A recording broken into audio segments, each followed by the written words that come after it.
Ladies and gentlemen, welcome back to the Candidates Tournament. This is round number 8 of 14, and if somehow you've missed it thus far, the first half has already concluded. 7 out of the 14 games. This is a double round-robin tournament, and the winner will go on to challenge for the World Chess Championship in about 6 months' time. Now, right out the gate, the women's tournament is quite close. Anna Muzychuk, the last-minute replacement for Hampi Konaru, is half a point ahead of the field, but the field is extremely tense after that.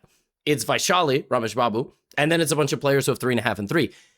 In the gentlemen's group, things are a little different. Javahir Sindarov from Uzbekistan is running away with the tournament. He has a 1.5 point lead at the halfway point. He is 3 points ahead of half of the players. It's just him, Fabiano Caruana, Pragg, and maybe Anish Giri. And today, folks, today was a crazy day. We are going to kick things off with a matchup. Between Hikaru Nakamura and Fabiano Caruana. Now, before the tournament began, these two, on many people's tier lists, were the favorites. If not Hikaru, then Fabi. Fabi struggled in recent times against Hikaru. But in the first game of the tournament, he won, and it's been relatively smooth sailing since then. Hikaru hasn't won a game. This is his 8th game in the Candidates Tournament. And in this game, he played an English opening. Fabiano responded with a symmetrical. We got takes, knight f6, knight c3. And this position where white has tried many things historically. Black is trying to pin the knight, so white can take the center. White can stop the pin. White can play g3. But he plays bishop f4, which is not a, it's not a move that scares anybody because it allows black to play the move d5 and take the full center. Now, there are some variations. White can go for knight b5 and look for this fork. None of them really work because black will immediately smack the bishop away, protected by the knight. So black plays the move d5. And folks, I gotta tell you, when I saw the position that came from the opening, this trade and the bishop coming back, I was like, okay, Hikaru, who has, as you see from the standings, 2.5 out of 7, what he's trying to do is he's just trying to annoy Fabi. Like, I really feel like Hikaru, he can't win the tournament. He's 3.5 points behind with 7 rounds to go. There is no way. But he could play the role of spoiler in some capacity, and he knows that Fabiano is going to have to take some risk against him, and he plays queen a4. Now, here Fabi spent 20 minutes, and he just gave away the pawn. He gave away this pawn. It would be a fork, but then black would block, and the queen would protect the rook. So he's baiting Hikaru into taking, and Hikaru is just not taking. He's going for an opening that he is quite familiar with. The bishop goes here, castles, bishop f4, and bishop to a6. Fabi also can continue with queen b6. On the surface, this position looks like a joke. It really looks like Hikaru just came there to trade some pieces, make a draw, and Fabi's going to be okay with it.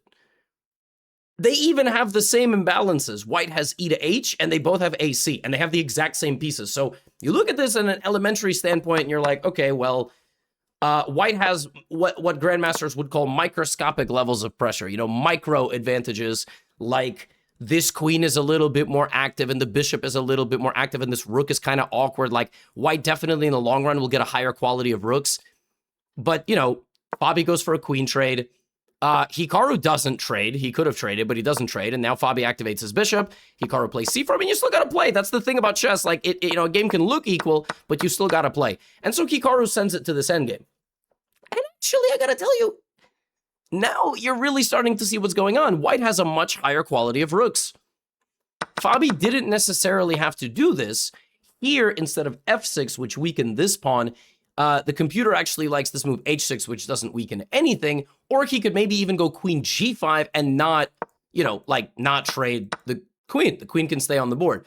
Fabi obviously thought, all right, whatever, let's just, I'm obviously not going to win this position, but I'm also not going to lose. So rook b8, rook e6. He activates the rook on the second rank. Hikaru activates his rook, loses this the pawn on a2 like this. And you're thinking, all right, it kind of reminds you of the Hikaru Wei Yi game, where they got into an endgame with 2 rooks, and then, Wei Yi did something catastrophic on the 40th move because he had no time, and then Hikaru didn't win it. And that was, a real punch in the gut for Hikaru fans. So he plays h3, and Fabi, who is under time trouble, this is the 28th move, plays h5. Now, h5 is a very natural move. You move a pawn on the outside, but white played h3 with one idea, and the idea was to play rook d1 and go there, rooks on the 7th rank or the 2nd rank together. That's why Hikaru did this, so there would be no back rank mate. Fabi obviously thought that wasn't a problem, but he needed to acknowledge that it was a problem.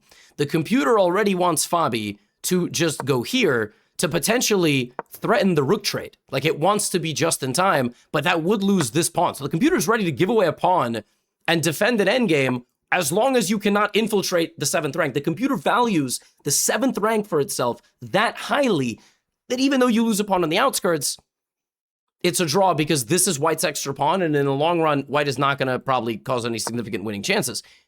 Fabi makes a mistake, just like Wei Yi did, and all of a sudden, I think he missed rook d8. I think maybe Fabi saw rook d7, and after rook f2, this is check, and this is likely to be a draw.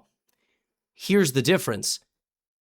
I think Fabi overlooked that before rook d7, Hikaru plays rook d8. This is actually how Magnus won the world championship against Fabi in 2018. He checked his king before moving his rook, and this is winning for White. The king is not able to escape to f8. It has to stand in the corner, and when it gets checked, it has to go here, and now White gets a winning setup. In the previous version, this rook would have been there, and that rook would have been there, but this setup is winning for White. Catastrophic endgame collapse. Fabi had a lot of time, but he needed to play faster, and he missed that rook d8, rook d7 was the winning idea. Why is it winning? Because after rook f7 and the king moves, this is winning. White maintains the defense of this pawn, maintains back rank escape, and is going to win this pawn, and maybe even this pawn. White is going to win all the pawns. Black can try to advance his pawn over here, but it's simply not going to work.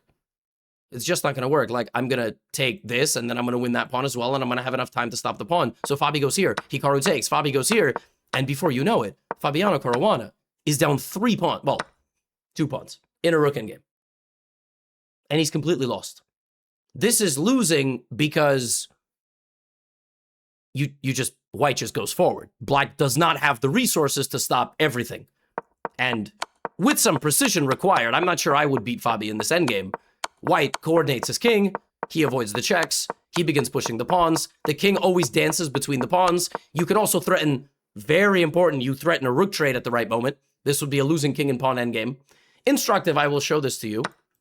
You need to bring the king, and the king is the one that guides the way. The pawn cannot be in front of the king until the very, very end. Very instructive. You know how to win this. Opposition. And anywhere the king moves, you move the opposite way. If you don't know this, you should know this.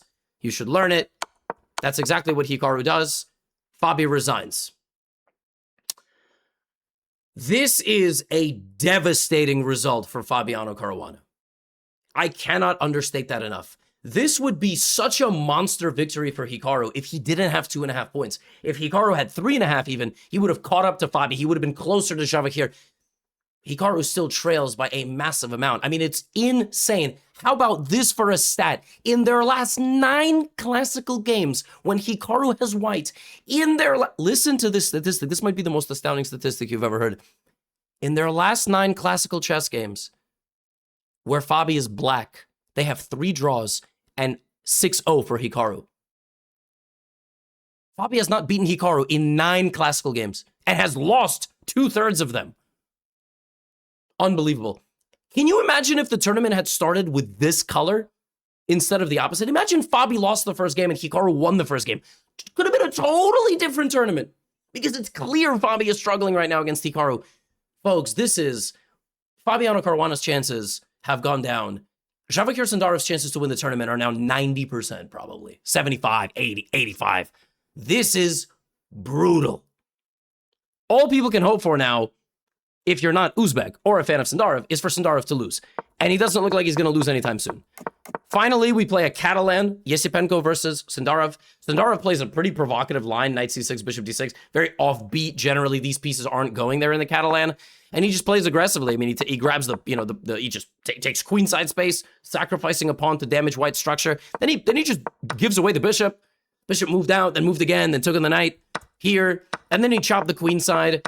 And yeah, before the game even had a chance to get going, so, we got queen c7, and Sindarov launched an attack against White. So h4, h3, right? This is the idea. This bishop is stuck behind all the pawns. It's kind of a miserable piece. Esipenko offered a queen trade. Sindarov went here attacking his queen. Esipenko repeated the position, and they just made a draw. Sindarov is a pawn down. He's up 45 minutes on the clock, but this is the best thing that can happen. Folks, up until here, Sindarov is in preparation. He's in prep. Still, a pawn sacrifice line that basically forces white into a repetition of moves. All Sindarov needs to do until the end of this tournament is make draws. If he makes 6 more draws, that adds 3 points to his total. He's going to get 9.5 points. You win the freaking candidates with 9.5 points. That's the way it works. I mean, 5 wins and 9 draws or whatever. Yeah. I mean, that wins you the freaking candidates. That's the magic number. So he doesn't look like he has any plans of stopping. Now, this is a very big game. Anish Giri versus Pragg. Huge game. Because only one of these two can probably catch him realistically. Like, really, that's just the reality. So we have d4, knight f6, and we have this line, this kind of Queen's Gambit declined line. In this tournament, we have seen c5, we've seen the semi-Tarrasch, we've seen the Queen's Gambit declined, we've seen the Rogozin, we've seen h6 played in a couple of games. I don't think we've seen a6 yet, and we saw knight bd7, but that was a slightly different thing. Pragg now goes on a roller coaster. He takes the pawn on c4. It's called the Vienna. Some of you might not know this. There's a Vienna opening, and this is also the Vienna variation. So we have e4 taking the whole center. Black defends with b5. This is a very modern line. You give away the pawn, but you can't really give away the pawn, right? Very sharp line. Pawn attacks the knight. Knight goes to the middle. White takes this pawn. Black defends the other pawn. White develops the bishop. Black does the same. They both castle. White attacks the queen side. All of this has been played before. I think a4 is a slightly new concept, but yeah, I think this is... But if you actually look at this position, like here, historically, white has played queen c2 and other lines. I don't know why Pragg didn't analyze this move, or maybe he was just remembering his lines, and he does play the best move. But now, knight a3, and we see there is going to be a battle for the c4 pawn. But black attacks the center with c5. So before white can kind of conjure up any pressure, he plays c5. White continues to attack the knight, dislodge the defenses, knight to d5 on the board, and we have bishop c4. This pawn falls. You drop the knight back, attacking the rook. This is kind of the extension of Anish Giri's opening preparation. I'm trying to get the position to a point of stability. We're about to find it. Anish Giri makes a big trade here, takes the knight in the middle. Why would he do that? Why would he trade a bishop for a knight, let alone activate this? Well, this transformation clarifies matters significantly. These two pawns will likely be swapped off for each other. If they're not, if this pawn goes here, white will get a very strong center. White has ideas to play rook e1. White has an idea to put the knight on e3 and target a potentially very weak pawn. White also has ideas to move something to g5 and then get the queen involved. After rook e1, this bishop is really a non-factor. It's a very dangerous position. Anish plays rook e1. Pragg moves the bishop to this diagonal, making it a bit more passive, but defending the center. And now over the next few moves, we kind of see Giri chop in the middle, bring his knight back, and it's clear he's going to play this position. It's going to play the position of the two pawns. In the long run, this pawn will be a huge weakness for black. It's going to be a problem. It's going to be in the way. And white has a 4-on-3 pawn majority, which he can use to both attack the king, but also to create a pass pawn. So the high likelihood that in the future, the pawn for white has made so much progress, it will be difficult to stop. That is what Anish Giri is hoping for. So black develops the knight. Anish puts his knight in the middle. And he's more than happy to take with the queen or the knight. He takes with the knight. Pragg plays here. Look at the time. Back to even. Queen d2, simple improvement. And now, like, again, white has multiple choices here. White could maybe try to go for a bulldozing attack. Plays rook c1, kicks the queen out. Plays b3, so now the knight is always protecting the pawn. White's position is very harmonious, and the bishop doesn't have anything. Everything important is on a dark square. And the bishop can't even target this pawn. So the knight is much better than the bishop here. Bishop to d7. Now, slow improvement. It's a typical Giri game. Giri has made his bread and butter here. Look at that. Giri moves the king to safety off the diagonal of the queen. f4. It's like the player with white is Magnus Carlsen, right? f6. Oh, now's going to be our moment. Pragg tried to break past the pawn. Pawn's going to go to e6. It's going to go to e6. It's now a pass pawn. That pawn could decide the game. Queen c7 from Pragg. Pragg has 7 minutes to make 8 moves or he's going to lose the game on time. Rook e1. Trades off the pawn. Now a very big moment. The whole left side of the board, this whole side, empty, barren, pawns, pieces, they all perished or they all moved. This pawn, if Pragg stops the pawn, it's going to be a draw. He's going to hold his defense. If that pawn gets too far, it's going to be fatal. Anish Giri goes king h1. He enables the movement of the pawn. Pragg has 7 minutes to figure out this conundrum. The best move for black, the best plan for black, is to either create immediate counterplay against this knight so white can't push the pawn, or put the bishop here to attack the rook. Why? Because the bishop wants to go there and there. If the bishop gets to e4 defended by this stupid pawn, it's actually going to be a beautiful collaboration, and it's going to disconnect the rooks from defending the pawn. Black needs to land the bishop there, but he can't. 3 pieces control that square. But if you play bishop b5, white either has to trade a godly knight for that bishop, which they're not going to do, or move the rook away from the defense of this pawn, or here, and now black has this. And even though you get the pawn to e6, and maybe e7, I get my bishop here, and that's the money square. It's even worth sacrificing a rook for it, because this bishop becomes so strong and such an impeding blockader of the position. Pragg needs to find this defense, and he does not. He spends too much time, and that pawn is now a runaway truck. It's just going. Rook f2, rook f4, defending everything, and before you know it, the pawn is on e7, the bishop is on e4, but it's too late. Rook f8, he takes on e8, and he sacrifices the rook. Chef's kiss. Rook e4, and queen f5 check. And the game is over, because if the king steps there or there, I fork the rook. And if the pawn goes here, I go queen f8. And I'm going to promote. G6, queen f8. I go back, knight e6, game over. Defending my queen with 2 promotion opportunities. And the game is over. You can play something like queen d7, and then I mate you. This was a beautiful game from Anish Giri. 2 games that he played in this tournament, he played really, really well. He played really well against Esipenko, and he played a really nice game against Pragg. He actually returned the favor. These 2 guys had 2 extremely high-level games against each other, but this is brutal stuff. This is brutal stuff. Losing at the halfway point, high-level games, but the problem is there's an Uzbek who's floating off into the stratosphere. Somebody needs to stop him, you know, and they're all going to tackle each other. Now, this game, I'm going to preface by saying this was an incredible game with a finish that I am absolutely livid about. It is very rare that I sit here as a measly international master and complain about what people do. I almost don't do it. You're going to see what I'm talking about. You're going to see what I'm talking about. Wei Yi Blubaum. Wei Yi just won a game that was unbelievable. And in this game, he decided he's going to play another Vienna. And did he play the Vienna? Was that him? I'm forgetting who played what. Sacrificing a pawn, too dangerous for black to take it. Don't worry. Here's what you got to do. Here's what you got. Look. The plan that Wei Yi plays here is really reminiscent of his style. The past 2 games, he has gotten back to who he is, man. Watch this. This man plays rook a4.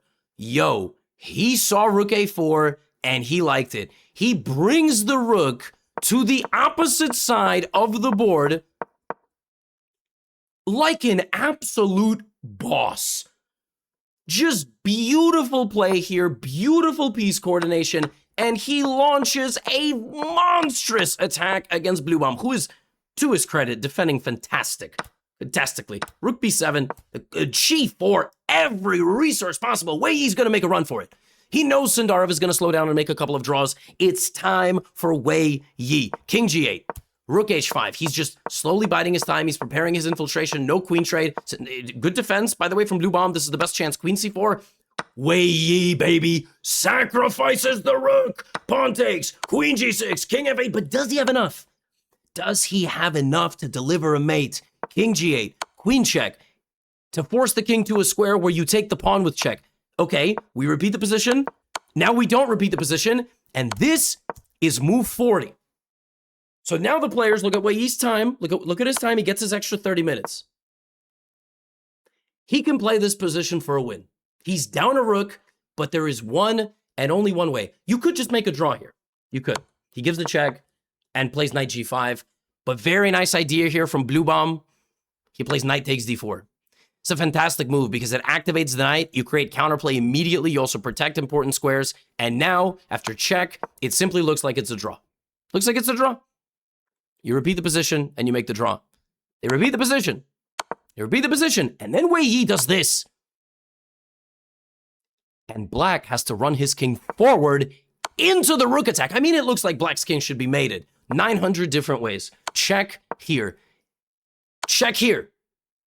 You're trying to check the king away from the defense of the rook. Now, at this point, white has a choice. He can repeat the position on f6, g7 like that. Boop, boop, boop, boop, boop, make a draw. But you're at the candidates. Somebody is going to have to win. When both of you draw, both of you can't catch the leader. I was bewildered that he actually went for the repetition. And let me explain why. As a spectator, because I'm like, every round, nobody catches closer to Sindarov, the tournament's over. Why not play for the win, right? It's the one tournament you should probably... So the line that Wei Yi could have went for is knight f7 check. I am not saying I would have played knight f7 check. Actually, maybe black can even repeat moves here, which is completely unbelievable. But maybe you have knight h6. No, I think it's still a draw. I actually think it's still a draw. I think it might still be... This is so unbelievable. I was hoping for this. Can I show you what I was hoping for? Sack the queen and this. Imagine we had to grind this endgame. You can't even win black's rook here because if you take it, you are forked. Like, if somebody has to win in the candidates, why not play this position? It would have been theater. Theater it would have been. And instead they drew. They drew. And now they both are still at least 3 points away from Javakir with 6 rounds to go, which just pains me. It just pains me as a spectator because I'm like, they're both mathematically probably eliminated. Like, I don't know how you would possibly come back. Technically, mathematically, they're not eliminated, but, you know, just based on the statistics of chess. Okay. Now, let's look at the women's games because they were also crazy this round. Folks, this was without a doubt one of the most insane games I've ever seen in my life. Anna Muzychuk is crushing this tournament. She is playing great. She's using her experience. She's using her expertise in the field. And she's playing Divya Muzychuk, right? First candidates, Divya goes for an accelerated dragon. White just plays Maroxy bind, e4, c4. It's a very, you know, this kind of pawn structure. I mean, it's just annoying for black to deal with. And, you know, Divya plays normal, gets the bishop pair, but white gets a very solid position. I mean, this is, without a doubt, misery. It's just misery. You know, with black, you look for f5 and b5 and all these different breaks, and you just don't have them. So you got to sit there and suffer. Anna Muzychuk is very good at getting positions that she wants to play. And that is exactly what she did in this game. And her advantage only grew. She got an endgame of queens and rooks. She advanced on the king side, not completely flawlessly, but basically flawlessly. h5. Divya tanked her time 7 minutes to go. King to g2. Improvements are being made. Black has a horrendous position. Black is sitting there in the castle, watching the forces approach, and is like, yo, I can't do anything. Like, this is really bad. Now, f4, I mean, she is breaking down the position. Queen takes. b5. Here, it looks like you're mated. Pawn takes b5 wasn't even the best. You get the outside pass pawn. Rook c5 was inaccurate. And here, white has a win by force. She only has a minute. She only has a minute to find this. It's not so simple. But you need to go and you need to commit to queen g4 check. And when the king goes here, you have to go here. Why do you do this? Because you force the king out. Okay, you can go here, but the pawn, I mean, you'll have to take it at some point. Then white plays a6, and then white trades the rook, and white promotes and wins the game. Or at least gets very close. And, you know, with black, if you go here, you take with check, the king goes here, or here, you play a7. This is a completely lost endgame for black. The pawn completely dominates the rook. You advance, you win the rest of the pawns, and, I mean, hopefully you win. Okay. Anna doesn't do that. She doesn't play super... It's time trouble. It makes sense. And now both players are in this endgame where still Divya has a long, long way to go and a lot of suffering. And for some reason, Anna did not defend the pawn because I think she thought defending the pawn didn't really matter because she has this one. So she didn't play queen h5. She thought maybe there was some counterplay. She went here. And then she took on b5, this pawn, instead of on e7, she took this pawn, and Divya went for counterplay, and suddenly is like, you know, swirling the king. So takes, king f3. Okay, white has a queen and 2 pawns. I mean, as long as white does not hang her own queen, she's probably going to win the game. Or at least draw. Check, check, check, check. She instead of making the draw, she brings the queen back and goes to fully commit to that pawn. So she loses a pawn.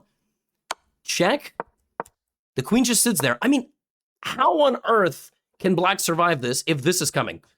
She gets her king off the back rank. H5, king F7. I mean, it's just a draw because both kings are mutually assured to perish here. King H3, queen G1. And Anna Muzychuk,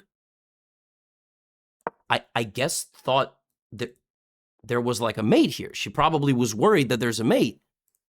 Gives this pawn away. Maybe she thought, okay, if queen takes, she's gonna win. She's gonna win my pawns anyway, so it doesn't really matter. Let's just force the draw. She goes here, forcing a draw. But after takes, check, and king G7 is just winning. I don't know how this happened. Like, white had a queen and 2 pawns. There was a draw on the board. And before you know it, both of white's pawns are gone, and black is up a pawn in an endgame. And Divya Muzychuk runs her king around out of the perpetual check and forces a queen trade and wins the game. What? What? I looked away from this game for 10 minutes and it was over. I mean, okay, you could say white was winning. Yes, white was winning. But even the queen endgame, I couldn't believe it. I was like, wait, why did Anna do this? I mean, Anna had a position where even if she's not winning, okay, like you can't lose the queenside pawn. It's not possible. I think she just thought she had to win. So she just chucked it. Now the tournament is completely open because the leader loses. When the leader loses, which has not happened with Javik here, the whole tournament opens up. Now anybody can catch the leader. Divya 2 wins in a row. Okay. No, she drew Lagno. She didn't beat Lagno. Lagno's games have been really, really exciting. This game was over in the first hour. It was a Scotch opening. And then this line where, G3 and G7, and then something crazy happened. So white went C4, attacked the knight, and got this structure. And here, black needed to either move the knight this way and be more active, or take the pawn in the middle. White has offered up the pawn. It's obviously some sort of preparation. Goryachkina obviously knows that she can take the pawn. And this is a pin, so you never have to worry about this. But she goes here, and then after B3, this is a very difficult position for black, because black's pieces are boxed out. And maybe at this point, you can launch your D pawn to attack this diagonal. But she goes here, and that move doesn't actually do anything to the middle. So now white can play knight F3, bishop E3, and for the entire game, Lagno had an advantage because of the opening. Black's pieces were totally out of the game. She never got her D pawn involved, and she spent the game trying to play without the center pawn. And her queen side was falling apart. Lagno won a pawn. She protected her king. She went for counterplay Goryachkina, but very experienced player will not give up the advantage in this game. And even though it still took about 3.5 hours, she cleaned up the position. She knocked down all the pawns that Goryachkina was trying to throw at her king. She had a 2-pawn advantage. She cruised into the position, simplified it down to a bishop endgame, and yeah, kept this advantage all the way to the endgame. Now she creates passed pawns on opposite sides of the board. You just cannot stop this with black. I mean, it's not possible. White will put the king here, win the last pawn, and throw all 3 pawns forward, and you're going to have to decide what you're going to have to protect. Yeah, Goryachkina just messed up in the opening, and Lagno just ran her over, just like a bulldozer. So Lagno is also doing fantastic in this field. And this game, so that was a matchup of the Russians, and this is a matchup of the Chinese women. Zhu Jiner is in the running for first place. Zhongyi is having a really brutal tournament. She's in last place. I apologize. I never changed the standings. I was too hyped to show these games. These are the standings. So Zhongyi in last place, right? Muzychuk loses. Vaishali's there. Zhu Jiner is looking to tie for first. Goryachkina is now tied for first. Divya has 4 points, so tournament is now breaking open. And yeah, this game also, white had an advantage from the opening in her superior prep in the Nimso Indian. She actually built up a very sizable advantage, I think 1.5. This was maybe the peak. Here, white needed to continue with the rook. Aggressive, pressure. But she took like this. I mean, when the tournament's not going well, you don't even recapture pieces the right way. That's really how it goes. You don't make good decisions. You don't trust your intuition. Taking with the rook would have applied pressure, kept more mobility, defended the c-pawn, and black took over the game. I mean, she completely swarmed the center. Beautiful knight transfer. White has a weak pawn in the middle. Zhongyi actually bounced back in this game. Black could have been a bit more vicious. She could have played rook d5, pressured the knight. She took the knight right away. And actually, the game went back to about equal, this endgame of knights versus bishops, where black had an extra pawn, but white had a little bit of activity. I wouldn't say equal. I would say black is sort of forever putting some pressure here.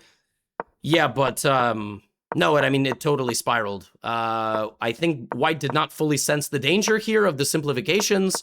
And Zhu Jiner just like jumped in with the knights into the middle. Knight came in. She lost this pawn, did Tan Zhongyi. I mean, I don't know how this happened. Like, it was relatively stable.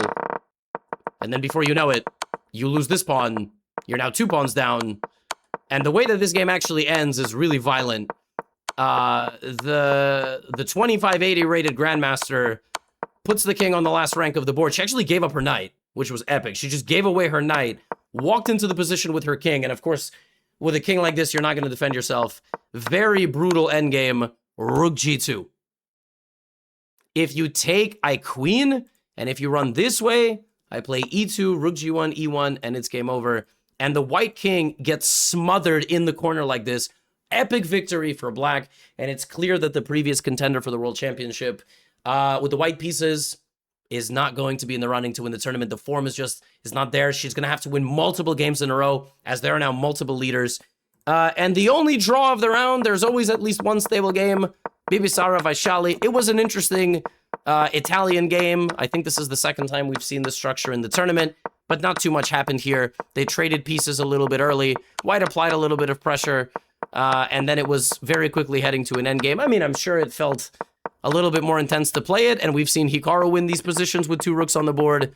But yeah, this one, okay, that was kind of cool. I mean, you sack a rook, and then you try to queen it, but yeah, anyway. This one ended in a draw.